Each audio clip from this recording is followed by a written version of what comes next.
우리가 지난 두 주간 동안에 기억하시겠죠? 두 사람을 만났습니다. 첫 번째는 니고데모였고 두 번째는 베드로였죠. 니고데모는 예수님을 만나고 나서 충격을 받았죠. 질문했습니다. 어찌 그런 일이 있을 수 있습니까?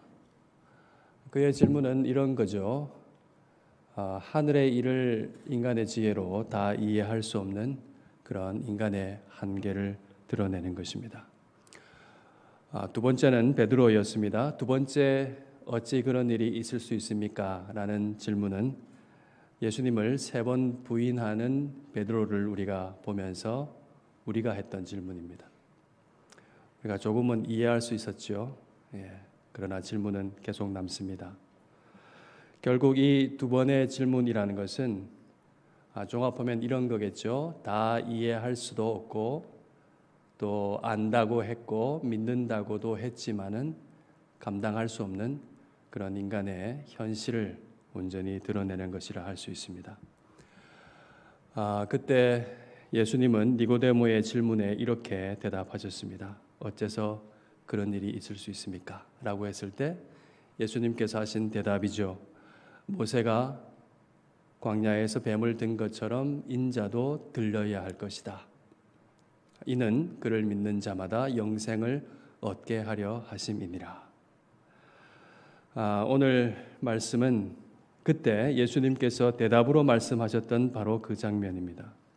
어떻게 사람이 위에서부터 거듭나서 하나님 나라에 들어갈 수 있는가 하는 그 질문에 대한 하나님의 답이죠. 그 대답이 바로 오늘 우리 눈앞에 펼쳐지고 있습니다.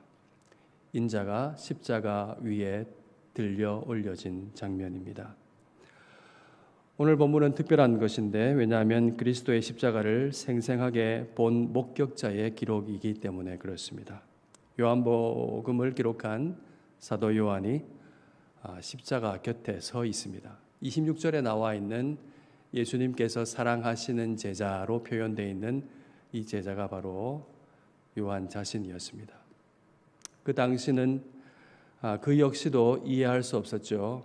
비통함 가운데 주여 어째서 이런 일이 있을 수 있습니까? 라고 눈물 지면서 그때 그곳에 서 있었을 것입니다. 그 비통함의 기록이 바로 오늘의 본문인 것입니다.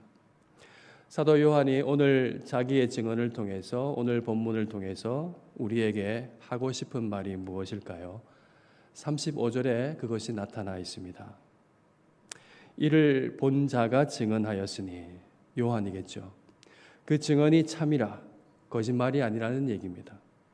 그가 자기의 말하는 것이 참인 줄 알고 너희로 믿게 하려 함이니라. 우리로 하여금 그가 목격하고 말하고 있는 생생한 증언을 듣고 그것을 믿음으로 말미암아 요한복음의 목적인 영생을 얻게 하려는 그 일을 너희 몫이 되게 하라는 그런 증언인 것이죠. 오늘 이 말씀을 통해서 이 증언을 통해서 하나님께서 우리에게 주시는 참된 구원의 지식을 함께 얻기를 소원합니다. 지난주 말씀이죠. 대제사장의 뜰에서 대제사장이 질문했습니다. 신문했습니다. 예수님께서 대답하셨죠. 내가 그니라고 말씀하셨습니다. 그들이 정말로 바라던 대답이었습니다. 학수고대하던 대답이었죠. 자기가 하나님의 아들이니라. 내가 그니라 라고 대답했으니 더 이상 볼 것도 없습니다. 그들이 정말로 원했던 예수를 처형하는 사형에 해당하는 정죄로 죽도록 내버려두는 그렇게 만들어버리는 그 처형이 확정되도록 예수님을 빌라도에게 넘겨주었습니다. 그러나 십자가형은 바로 결정되지 않았습니다. 빌라도가 신문해 보았는데 예수에게서 죄를 찾을 수 없었기 때문입니다. 그는 예수를 석방하려고 했습니다. 그러자 유대인들이 그 낌새를 알아채고 이 사람을 놓는 것은 그렇게 하는 것은 당신이 가이사의 충신이 아닌 것입니다. 그렇게 소리를 지르면서 빌라도를 압박했습니다. 결국 빌라도는 그 압박에 무릎을 꿇고 말았죠. 요구를 들어주었습니다. 그래서 빌라도가 예수를 끌어내어서 유대인들 앞에 보라 너희의 왕이로다 그렇게 외치니까 사람들은 열광했습니다. 열광했어요. 그래서 여러분 잘 아시는 대로 그를 십자가에 못 박으소서 하면서 고함을 지르고 그렇게 소리쳤습니다. 그리고 요한복음에 의하면은 앞에 있는 본문들이죠. 보면 대제사장이 대표로 나와서 빌라도에게 하는 말이 나타나 있습니다. 무슨 말을 했냐면은 가이사 외에는 우리에게 왕이 없나이다 그랬습니다. 유대인의 관정이기 때문에 이방인의 관정이기 때문에 유대인들이 부정탄다고 안 들어가려고 했었어요. 그래서 바깥에서 묵고 있는 장면들이 계속 나오는데 그렇게 정결하게 생각하고 하나님 외에는 우리에게 왕이 없다. 우리는 그 하나님 왕의 백성이다. 라고 자부심을 가지고 자처했던 그들이 예수를 놓아주는 그 형편에서는 너무 기뻐서 우리에게는 로마 황제 외에는 왕이 없습니다. 라는 그런 고백을 하고 말았죠. 정말로 그들의 영적 어둠을 보여주는 말씀이라고 할 수가 있습니다. 이제 유대인은 예수님은 그들에게 맡겨졌습니다. 예수님은 십자가를 지시고 골고다로 가셨습니다. 그곳에서 십자가에 못이 박혔습니다. 그 십자가 위에는 빌라도가 3가지 말로 써붙인 패가 있었습니다. 나사렛 예수 유대인의 왕이라 적힌 패죠. 이것이 3가지 말로 적혀 있었습니다. 히브리 말, 로마 말, 그리고 헬라 말이죠. 히브리 말은 유대인이 알아듣는 말이고 로마 말은 그 로마 제국의 공식 언어였습니다. 헬라어는 모든 그 시대 상황에 사람들이 알 수 있는 아주 공용어와 같은 언어였죠. 그러니까 이 패가 말하고 있는 바는 뭐겠습니까?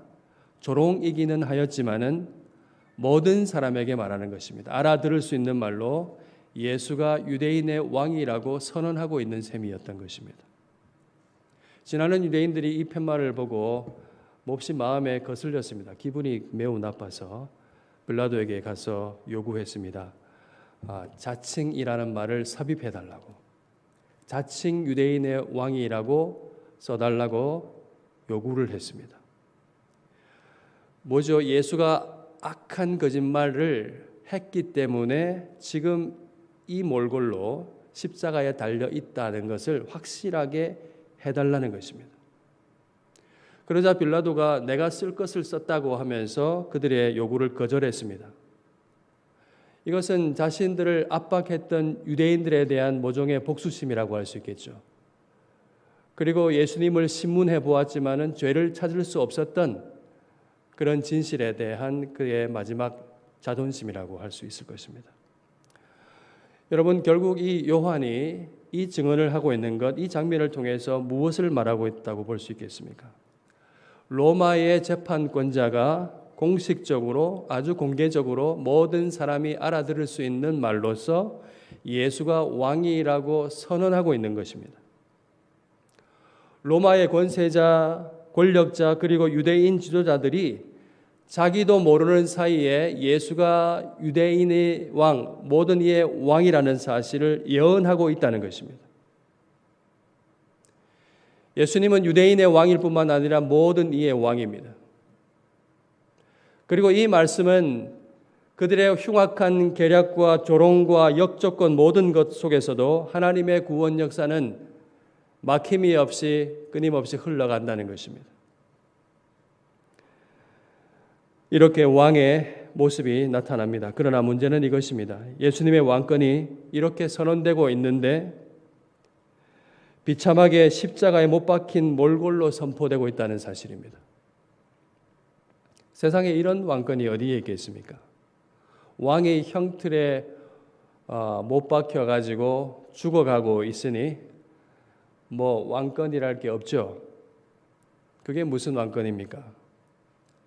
거기에 대고 군인이 경의를 표할 사람이 없습니다. 거기에 대고 두려움을 느낄 사람이 없어요. 아무도 두려워하지 않습니다. 그래서 십자가 밑에 있는 이 하급 군인이 예수님의 옷을 나누어 가집니다. 왕의 옷을 전리품처럼 취급하는 거예요. 여러분, 왕의 옷, 옥체에 덮여진 옷이잖아요. 어떻게 통수권자의 옷을 벗기고 그렇게 가질 수가 있겠습니까? 내 거라고 그 겉옷을 찢어가지고 내 사람인 것 같아요. 자기의 몫을 챙겼습니다. 그것도 모자라서 예수님은 속옷도 벗겨졌습니다. 이게 무슨 말입니까? 다시 말하자면은 예수님은 완전히 발가벗겨진 것입니다. 나체가 된 것입니다. 우리가 십자가 그림에서 보면 그래도 타올 같은 것이 가려져 있지만은 사실상 그것은 사실과는 좀 다릅니다. 완전히 발가벗겨진 겁니다. 인권이 어디 있습니까? 인권도 없는데 왕권이 어디 있습니까? 그들이 속옷을 보니까 통으로 짠 거예요. 심이 없는 겁니다. 이렇게 엮어서 심을 넣어가지고 연결한 옷이 아니고 위에서 아래로 통으로 짠 옷이기 때문에 찢으면 가치가 없잖아요. 내 등분 해봤자 어디에 쓰겠습니까? 그래서 한 사람이 갖게 하자 하면서 제비를 뽑았습니다. 요한은 이 장면을 시편 22편의 말씀의 성취라고 얘기를 합니다. 무슨 말씀이 있습니까? 개들이 나를 애워쌌으며 악한 무리가 나를 둘러 내 수족을 찔렀나이다. 내가 내 모든 뼈를 셀 수 있습니다. 그들이 나를 주목하여 보고 내 겉옷을 나누며 속옷을 제비 뽑나이다. 이 말씀은 말하자면 이런 뜻이죠. 악한 무리가 저를 포위하고 둘러싸고 주목하여 보면서 칼로 내 손과 발을 찌르고 있습니다. 제 몸에서 모든 옷을 벗기고 그것을 전리품으로 가져가고 있습니다. 제가 발가벗겨졌습니다, 주님. 그들이 주목하여 보면서 내 뼈가 어떻게 생겼는지 내 몸의 뼈들을 일일이 세고 있습니다. 시편 22편 1절 말씀, 내 하나님이여, 내 하나님이여, 어찌 나를 버리셨나이까? 이 의로운 왕 다윗의 고통, 그 고통 속에서 부르짖고 있는 그 이야기입니다. 하나님께서 고통받는 다윗의 왕을 통해서 하나님 나라의 왕이 어떻게 세워질 것인가에 대해서 예고하셨습니다. 하늘에서 내려오신 인자가 높이 들리는 것입니다. 십자가에 달리시는 것이 하나님의 뜻이었습니다. 예수님은 십자가를 통해서 영광을 받으실 것입니다. 군인들이 이런 일을 하고 있을 때, 그렇죠, 마음껏 조롱하고 승리를 만끽하고 있을 때 십자가 곁에는 사람들이 서 있었다고 보고를 합니다. 정확하게 요한이 대조하고 있는 장면이에요. 그들이 승리를 만끽하면서 옷을 나누어 가지고 있을 때 주님을 사랑했던 사람들은 비통함 속에서 서 있었다는 것입니다. 25절과 26절 말씀 속에서 그때 서 있었던 사람이 누군지를 이야기하고 있습니다. 예수님의 어머니 그리고 이모 글로바의 아내 마리아와 막달라 마리아입니다. 그리고 오늘 본문을 목격자로 기록하고 있는 사도 요한 자신을 이야기하고 있습니다. 요한은 십자가 곁에서 예수님께서 하시는 마지막 말씀을 그래서 생생히 들을 수가 있었습니다. 예수님께서 그 십자가 곁에 서 있는 그 어머니와 이모와 여인들과 제자들을 보시면서 그것을 보시고 말씀하셨습니다. 어머니를 보시면서 여자여 보소서 아들이이다 하셨습니다. 여러분, 여자여 보소서 아들입니다 라는 이 말씀 속에서 우리가 무엇을 알 수가 있습니까? 성육신 하신 하나님의 아들은 어머니가 계신 참 사람이라는 사실입니다. 사랑하는 어머니를 남겨두고 떠나야 하는 아들의 마음은 진짜라는 것입니다. 이해하셨죠? 그러면 십자가에 달려있는 자기 아들을 보는 어머니의 마음은 어떤 것일까요? 성령으로 잉태되었지만은 마리아는 10달 동안 그를 뱃속에 품고 배가 아프면서 낳았던 아들입니다. 여성 여러분 이해하시죠? 저는 잘 모릅니다만 천사가 예수가 태어날 거라고 예언할 때에, 고지할 때에 마리아는 똑똑히 들었습니다. 그가 지극히 높으신 이 하나님의 아들이라 일컬어질 것이라고 하는 말씀을 들었습니다. 누가복음 1장 말씀이죠. 하나님께서 그 조상 다윗의 왕위를 그에게 주시고 영원히 왕으로 다스릴 것이며 그 나라가 무궁할 것이라고 전하는 하나님의 말씀을 그가 분명히 들었습니다. 그때 마리아는 그 말씀을 듣고 믿음으로 대답했습니다. 주의 여종이오니 주의 말씀대로 이루어질 것입니다. 마리아는 하나님의 말씀을 들었습니다. 그런데 여러분, 자기에게 말씀하신 그대로 이루어질 그 말씀이 이렇게 비통하고 비참하고 고통스러울 줄을 마리아가 알았을까요? 어떻게 지극히 높으신 하나님의 아들이 발가벗겨지고 어떻게 영원한 하나님의 나라의 왕이 십자가에 못 박힐 수가 있습니까? 마리아의 마음은 이런 것과 똑같습니다. 어찌 이런 일이 있을 수 있습니까? 인간이 했던 근원적인 질문. 어찌 이런 일이 있을 수 있습니까? 주여. 비통함 속에서 눈물을 흘리고 있었을 것입니다. 두 번째로 요한이 들었던 보라 내 어머니라는 말씀에는 무슨 뜻이 담겨 있을까요? 이 말씀 속에는 어머니를 정말로 부탁하는 진짜 아들의 마음이 담겨 있습니다. 제자는 그 말씀을 듣고 순종해서 그때부터 그 마리아를 자기 집에서 복양했다고 그렇게 기록하고 있습니다. 그런데 이 말씀은 그냥 부탁하는 말씀 정도가 아닌 것입니다.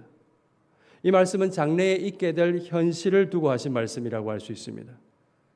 당시에 요한은 주님의 말씀을 유언으로만 이해했겠지만은 예수님은 그때 하늘의 일을 동시에 말씀하신 것입니다. 히브리서 2장 11절 말씀입니다. 거룩하게 하시는 이와 거룩하게 함을 입은 자들이 다 한 근원에서 난지라. 그러므로 형제라 부르시기를 부끄러워하지 아니하시고. 이 말씀은 장래의 믿음으로서 하나님의 자녀로 거듭나게 된 현실을 가리키는 것입니다. 주님께서 요한을 형제라고 부르시기를 부끄러워하지 아니하신 것입니다. 격이 너무나 다르잖아요. 하나님의 아들과 사람은. 그럼에도 요한을 자기의 형제라고 부르기를 부끄러워하지 않은 겁니다. 하나님의 자녀로 거듭나게 되기 때문에. 주님과 요한이 한 근원에서 태어나서 거듭나서 한 형제가 되었기 때문에 예수님의 어머니는 곧 요한의 어머니입니다. 주님께서 말씀하신 게 뭡니까? 예수님은 하나님의 가족이 되는 새로운 공동체인 교회를 말씀하신 것입니다. 여러분, 이 말씀 속에 이런 뜻이 있습니다. 여러분, 이제 마지막으로 마지막 두 말씀에 대해서 한번 생각해 보기를 원합니다.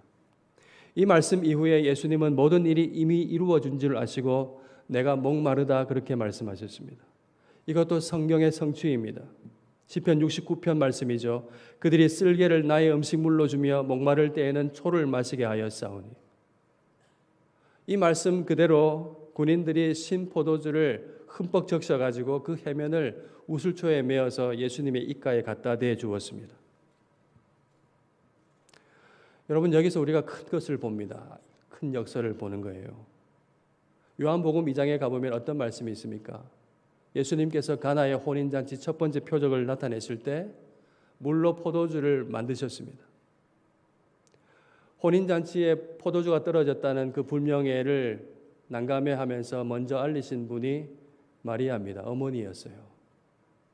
왜 알렸겠습니까? 하나님의 아들인 줄 아셨기 때문에.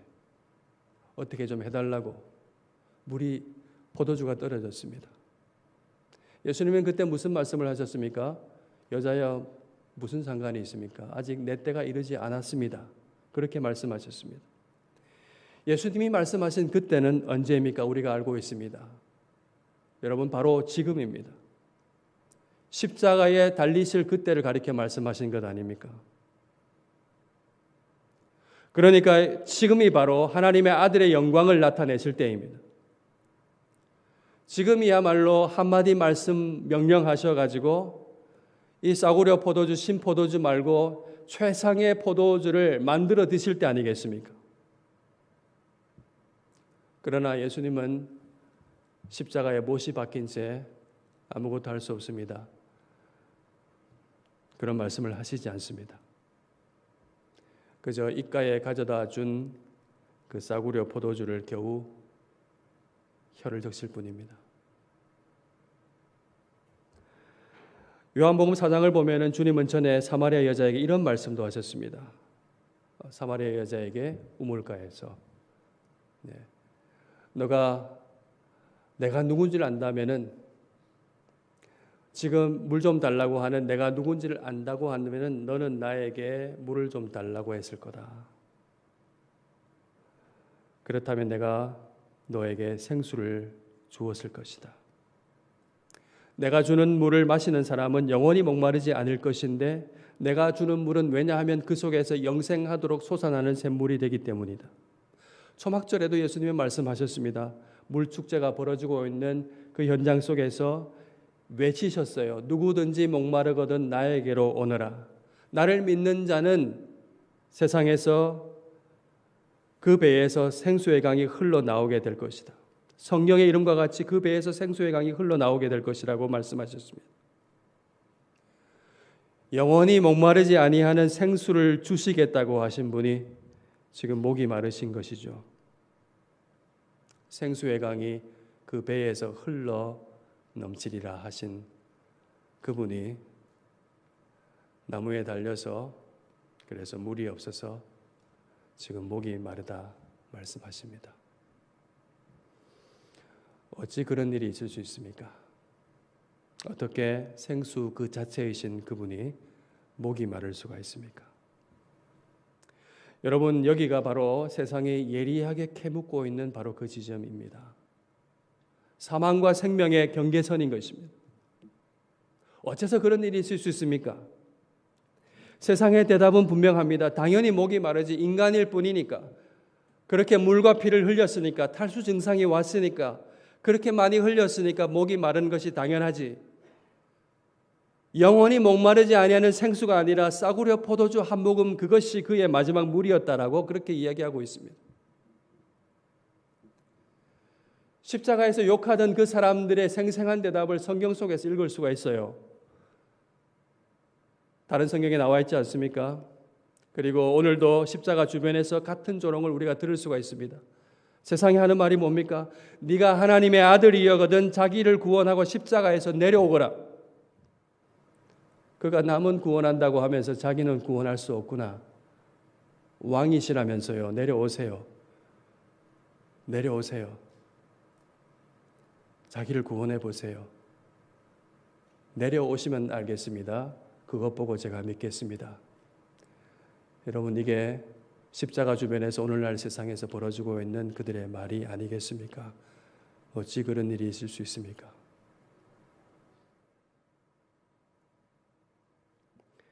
그러나 성경은 말합니다. 그분은 우리를 위해서 목마르셨던 것입니다. 우리의 죄와 우리의 죽음과 우리의 갈증과 우리의 질고를 대신 지시고 완전한 죽음으로 우리를 위해서 가신 것이라고 말씀하고 있습니다. 예수님께서 그 싸구려 포도주 한 모금을 마지막으로 받으신 다음에 우리를 위해서 완전한 죽음을 주고 주셨다고 말씀하고 있습니다. 그리하여 다 이루어졌습니다. 그러면 무엇을 이루셨습니까? 하나님의 아버지의 뜻을 이루셨습니다. 아들에게 죄를 정하시고 그를 화목제물로 삼으신 하나님의 긍휼을 이루셨습니다.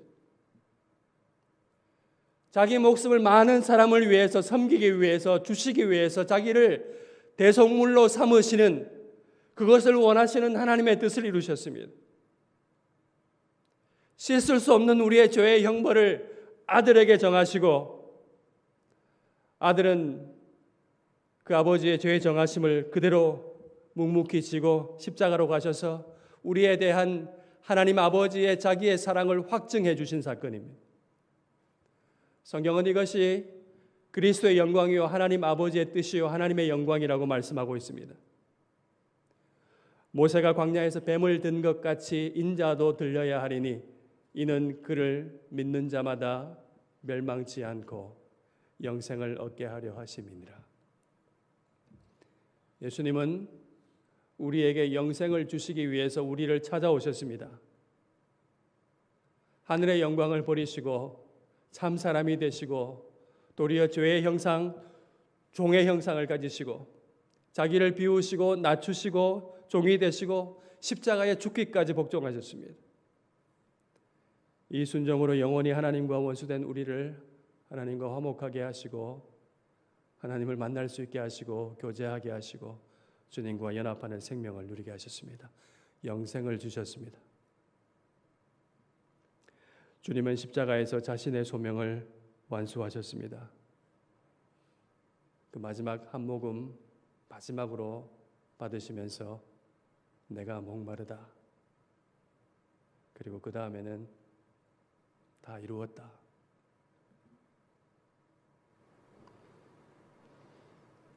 다 이루었다는 말은 여러분 아시는 대로 다 지불했다는 말입니다. 값을 다 청산하고 지불했다는 거예요. 더 이상 갚을 게 없다는 얘기입니다. 주님께서 자신의 생명으로 값을 치르셨습니다. 그리고 머리를 숙이니 영원히 떠나가셨습니다. 여기 30절에 나와 있는 떠나가시다라는 말로 번역된 단어는 좀 특별한 단어입니다. 헬라어로 보면 넘겨주셨다는 그 얘기입니다. 예수님께서 자기의 영혼을 누군가에게 넘겨주셨습니다. 예수님은 자기의 생명을, 자기의 영혼을 하나님 아버지께 넘기셨습니다. 여러분 이게 무슨 뜻일까요? 주님은 전에 이런 말씀을 하셨습니다. 요한복음 16장 7절 말씀이에요. 내가 떠나가는 것이 너희에게 유익이라. 내가 떠나가지 아니하면 보혜사가 너희에게로 오시지 아니할 것이요 가면 내가 그를 너희에게로 보내리니. 주님께서 죽으신 다음에 부활하시고 떠나시게 될 텐데 그때 하나님께서 보내실 성령을 가리켜 하신 말씀인 것입니다. 주님께서 다 이루셨다 하고 하신 이 말씀 속에는 성령이 오신 것이 포함됩니다. 예수님께서 육신으로만 계셨다면 만나는 데에 시간과 공간의 제약이 있겠죠. 제약을 받습니다. 예수님은 많은 사람에게 유익을 주시기 위해서 떠나가셨습니다. 성령은 부활하신 그리스도의 영입니다. 그러므로 시간과 공간의 제약이 없이 많은 사람이 하나님이 함께 하시는 그리스도와 함께하는 유익을 누리게 되는 것입니다. 여러분 나아가서 요한복음 7장 38절 39절 말씀을 한번 보십시오. 예수님께서 그때 말씀하신 그 말씀이죠. 생수의 강이 흘러 나올 것이라고 하신 그 말씀. 그 말씀이 무엇을 가리켜 하신 말씀입니까? 그를 믿는 자들이 받을 성령을 가리켜 하신 말씀이라고 기록되어 있습니다. 여러분 물은 곧 생명이죠. 사람이 물을 마시지 않고서는 살 수가 없습니다. 생명이 있을 수가 없어요. 성령은 곧 생명의 영인 것입니다. 성령은 부활하신 그리스도의 영으로서 우리를 부활의 생명에 참여하게 하십니다. 영생을 누리게 하십니다. 하나님과 교제하게 하십니다. 빛으로 인도하십니다. 예수님은 이 모든 은혜와 영광을 우리에게 주시려고 우리에게 찾아오셨습니다. 이 땅에 오셨습니다. 여러분 이 은혜와 영광을 우리가 어떻게 받습니까? 성경에 기록되어 있습니다. 대답이 뭐죠? 오직 믿음으로 받습니다. 오직 믿음으로 받습니다. 세상은 어떻게 그런 일이 있을 수 있냐고 지금도 묻고 있습니다. 한 줌밖에 되지 않는 자기 지혜를 필터로 삼아서 영원한 하늘의 일을 걸러내려고 하고 있습니다. 얼마나 어리석은 일입니까? 여러분 알아지던가요? 그 알량한 자기 지혜로 하늘의 일을 알 수 있습니까? 알 수 없습니다. 하늘의 일은 오직 믿음으로 알 수 있습니다. 우리의 지식을 초월하기 때문에 오직 믿음으로만 알 수 있습니다. 그러므로 여러분, 하나님의 은혜와 긍휼을 구하시기를 바랍니다. 작은 나의 죄로 어떻게 생수 그 자체이신 분이 목이 마른 이유를 어떻게 알 수 있겠습니까? 어떻게 하나님이 사람이 되어 대신 죽는 일을 이해할 수 있겠습니까? 나의 지혜로는 그 모든 이야기는 미련하고 황당한 얘기로 남을 뿐입니다. 대신 성경은 이렇게 이야기합니다. 우리의 지식을 초월하는 그리스도의 사랑을 알게 되기를 구하라고 말씀합니다. 기도하라고 말씀합니다. 은혜와 긍휼을 구하라고 말씀합니다. 우리를 하나님의 자녀로 거듭나게 살게 하시는 하나님의 사랑을 더 깊이 알게 되도록 구하라고 말씀하십니다. 추구하라고 이야기합니다. 자기의 지혜에 갇히지 말고 지식에 초월하는 그 하나님의 높은 사랑과 넓은 사랑과 이해할 수 없는, 다 말할 수 없는 하나님의 사랑을 깊이 마음에 새기고 이해할 수 있도록 추구하라고 말씀합니다.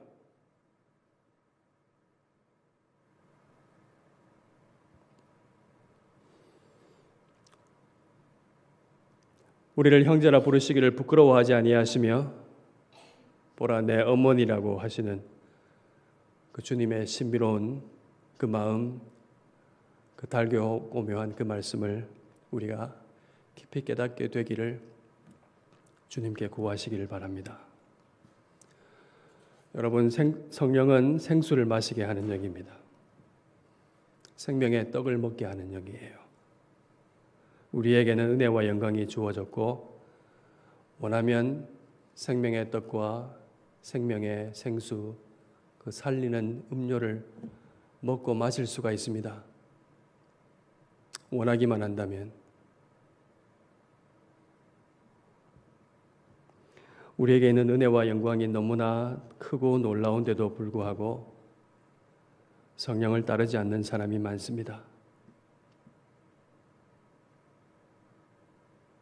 가장 신기하고 아름다운 양식이 바로 옆에 있는데도 원하지 않고 먹지 않고 마시지 않습니다.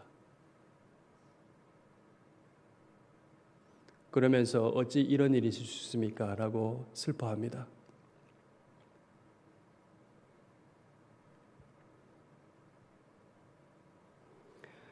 세상의 정신에 사로잡혀서 부지런히 다른 것을 먹고 마십니다. 손에서 떼놓지를 못하죠. 여러분, 그것도 참 어리석은 일입니다. 어찌 그럴 수 있습니까? 어찌 그런 일이 있을 수 있습니까? 세상이 끊임없이 묻고 있는 질문입니다. 여러분, 어떻게 대답하시겠습니까? 십자가에 달리신 그리스도 안에 우리의 생명과 소망이 있다고 성경은 확실하게 말합니다. 여러분, 그렇게 대답하실 수 있겠습니까? 우리 아멘 한번 해볼까요? 아멘. 믿기 위해 질문하는 것과 거부하기 위해서 질문하는 것은 아주 큰 차이가 있습니다. 문장은 똑같아요. 어찌 그런 일이 있을 수 있습니까? 지식을 초월하는 하나님의 사랑, 구원의 이야기를 알기 위해서 어찌 그런 일이 있을 수 있습니까? 알기 위해, 이해하기 위해 그렇게 간절히 찾는 사람은 답을 넣습니다. 그러나 저 멀리 밀쳐버리고 내 뜻대로 사는 것이 좋아서 적당히 거부하기 위해서 어찌 그런 일이 있을 수 있습니까? 라고 관심을 표명하는 것은 아주 큰 차이가 있습니다. 여러분은 어떻게 그 질문을 묻고 계십니까? 하나님의 아들이 십자가에 못 박힌 골고다를 여러분 쳐다보십시오. 이해할 수 없는 십자가, 우리의 지식을 초월하는 그 십자가에서 하나님은 우리의 구원을 다 이루셨습니다. 영접하는 자, 곧 그 이름을 믿는 자들에게는 하나님의 자녀가 되는 권세를 주셨으니 아멘. 하나님이 세상을 이처럼 사랑하사 독생자를 주셨으니 이는 저를 믿는 자마다 멸망치 않고 영생을 얻게 하려 하심이니라.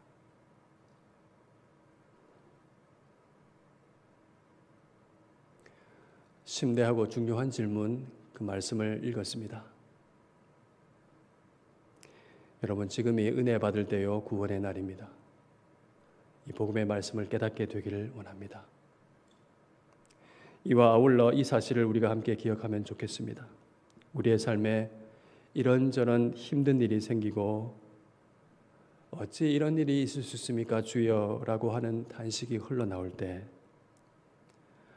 우리 자신의 삶이, 우리의 삶이 자신의 생명을 값으로 지불하시면서 다 이루었다 하고 하신 그 주님 안에 있다는 사실을 여러분 기억하십시다.